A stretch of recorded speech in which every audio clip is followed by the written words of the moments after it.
Yo, what's up, guys? Do I look like Francois Bourgeois? We got a very exciting video. Do we? What are we doing? Hang on. Let me just... Oh yeah! 3 things I wish that I knew before I came out to the United States on a soccer scholarship. I'm gonna get into them, explain them to you, why, what, who, how, and we're gonna have a great time, alright? Let's get to it.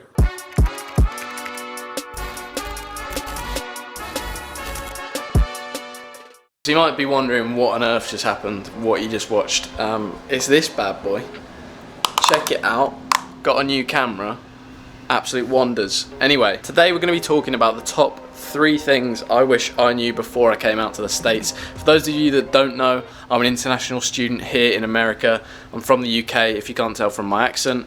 I was born in the UK, lived in the UK for the first 18 years of my life, and then came out to America in order to pursue my soccer dreams, basically get a degree at the same time. It's a great opportunity, glad I've done it, but there are certain things that I wish I knew before, and I'm going to get into those right now. It's certainly the top 3 that I think everybody should know, at least do more research into. Hopefully it helps you guys out a little bit, hopefully it lets you know something, or at least gives you a hint of what you should be looking at before you come out to the States. But before we get into it, I quickly want to talk to you guys about the sponsor of today's video, these bad boys. Built Bars, get in there.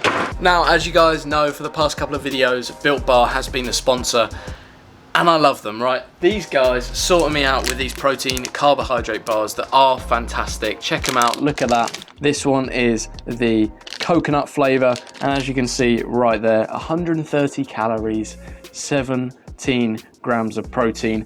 What more could you want from a protein carbohydrate bar? And they're absolutely perfect because look at the size of them, right? I mean, this camera's small right here, but these Built Bars aren't far behind it. They're brilliant because they give you a snack that you can take on the go after a training session, after a gym session. You can quickly refuel, replenish that energy, those nutrients, vitamins, everything that you've lost within that session. You can replenish it quickly with a Built Bar. And as you can see, there is a wide variety of flavors. I mean, right here we got raspberry, cherry, coconut and almond, and they've got a whole ton more flavors. So if you guys are interested in getting yourself some Built Bars, make sure you go ahead and check out the link in the description. Go use the code Griffalo10 to get 10% off your purchase and get snacking on some Built Bars. Anyway, let's get back to the video. Boom, boom. Numero uno, the first thing that I wish I knew more about, and that is the division system. If you're familiar with US college soccer, you know that there's essentially 3 different avenues that you can go down.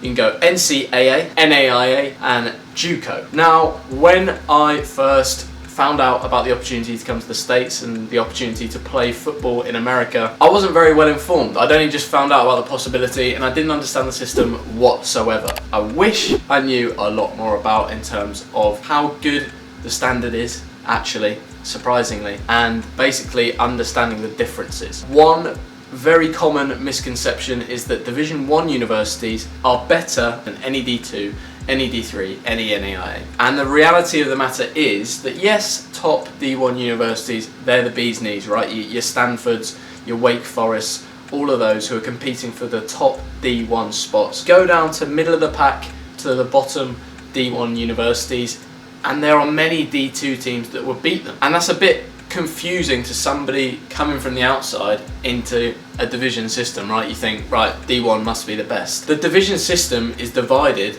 based upon the size and the facilities of the university itself, not even necessarily the soccer facilities. Now, naturally, with bigger schools, bigger facilities, there's going to be an increase in the standard, but that's not always the case. So it's definitely something that I wish I knew more about with the whole system in the US. The other side of it is, of course, that NAIA is not something to be frowned upon. It's just different eligibility rules. There are fewer schools in the NAIA, but the standard's still very good. It's still up there. And I'd say the NAIA school that I'm at currently is probably equal to the D2 school that I was previously at. And then, of course, junior colleges or community colleges, they should not be sniffed at at all. More game time, cheaper tuition, and after you've done 2 years there, you've gained that experience. you then go on to an NAIA or an NCAA school. So again, not something to turn your nose up at without knowing more about it. So that is number one. I wish I had done way more research about the reality of the system, because potentially I would have made a different decision when I first came out to the States. Now, the second thing that I wish I knew more about before I came out to America was how it works, the rules, the seasons, just the general flow of how a year at a university goes. It's basically divided into 2 semesters. First semester is from January up until May, then you get your summer, and then you have the full semester, and that goes from August until December. Now, the only season that you'll play is in the full semester. So you play all of your conference games, and you play other out of conference games that go towards your overall national ranking as well. So that is all done in the fall. Typically in August you'll do a pre-season, you'll play a couple of teams, then your season will kick off late August, early September, and it will go through until around about November. If you are in the nationals, then you have potential to go further and into the month of December, but it all depends on how you progress. Now, the other side of that is, what on earth do you do for that spring semester? The majority of teams will do training throughout the spring semester, train throughout that whole semester, and then you'll have a couple of friendly matches, exhibition games, scrimmages as they like to call them here. You either play 3 or 4 in the spring semester, just to sort of get an understanding of where you are as a team, and that's pretty much all you do in the spring semester. And the other bit that I want to touch on is the rules. The rules in American college soccer are completely different to football, how it's played all around the world. First of all, they don't do additional time here. There's a big clock on the board, and once it gets to 90 minutes, the game is over, the buzzer sounds, whatever's happening, the game is just stopped right there. There's no final whistle, there's no additional time from the referee, and if it's 0-0 at full time, it's not a draw. You go into overtime.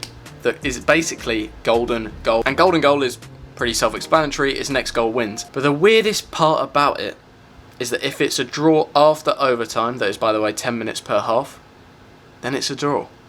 It ends. They don't go to penalties. So they've done all that extra effort to try and find a winner by going to overtime, and then it just ends. It stops there. If it's a draw after overtime, it's a draw. And that's something that I wish I knew a little bit more about. Not that it would have changed my opinion or my decision to come out to the States, but I just sort of wish I had a bit more knowledge about it. The other part is the substitutes that the coaches can make. You can effectively have as many subs as they want, so there's less emphasis on stamina in terms of 90-minute match fitness, and it's more about being able to play explosively for probably about 30-40 minutes. Because the coaches can make those changes, you can come off in the first half and get subbed back on in the second half, and then get subbed off in the second half, and I think you can come back on again. It's a bit confusing, there's so many subs going on, but definitely something that you guys should check out before you come out to the States is the rules, just so you can wrap your head around it a little bit. And the last thing that I want to mention or want to talk about is additional costs, okay guys? Now, when you're paying for your own tuition, you're paying for your own degree, additional costs are something that you want to be really wary of. When a coach comes to you and says, look, we can get you a 50% scholarship, this is roughly how much it's going to cost, always think a little bit more.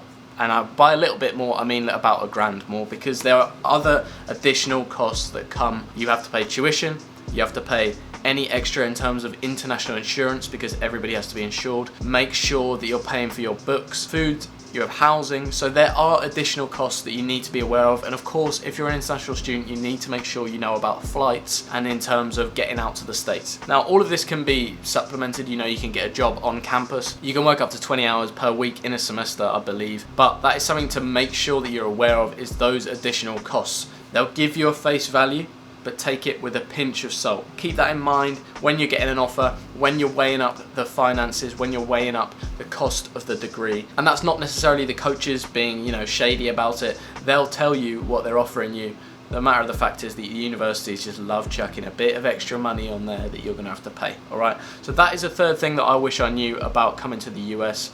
Just something to keep in mind. I hope that these 3 sort of general topics helps you guys going forward, that you do more research into it, find out as much as you can about the system before you make your big decision, before you commit anywhere, before you sign any scholarships. And remember, do it for the love of the game.